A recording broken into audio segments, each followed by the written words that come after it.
فينيسيوس جونيور. فينيسيوس جونيور يعتبر من اشهر الاجنحه في العالم حاليا، ويعتبر عنصر مهم في ريال مدريد، بس بداياته مع ريال مدريد ما كانتش سهله اطلاقا، وزي بنزيما كان ماده دسمه للسخريه والميمز. وفي الفيديو ده هتكلم عن قصه صعود فينيسيوس جونيور.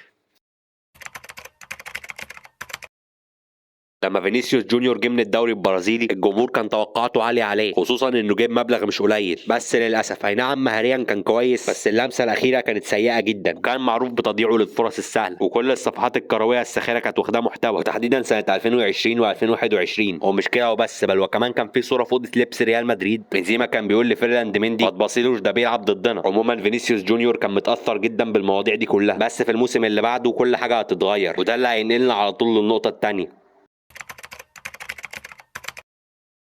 في الموسم اللي بعده زين الدين زيدان مشي وجه مكانه العراب. لا ما تخافوش، مش هتحمس المره دي. المهم ان هو نصح فينيسيوس جونيور ان هو يلمس الكره اقل قبل ما يسدد، عشان فينيسيوس كان معروف ان هو بيلمس الكره كتير قبل ما يسدد، وده اللي كان بيخلي الفرص تضيع بالشكل ده. بس هل النصيحه دي فرقت مع فينيسيوس؟ هي مش بس فرقت معاه، دي حولته تماما. صاته انفجرت جدا عن الموسم اللي قبله، ولعب دور مهم جدا في فوز ريال مدريد بالدوري ودوري ابطال اوروبا، وبما فيهم جون المكسب في النهائي قدام ليفربول. ومن هنا تحول فينيسيوس من لاعب فاشل لعنصر مهم جدا في تشكيله ريال مدريد، وده اللي هينقلنا على طول للنقطة الثالثة.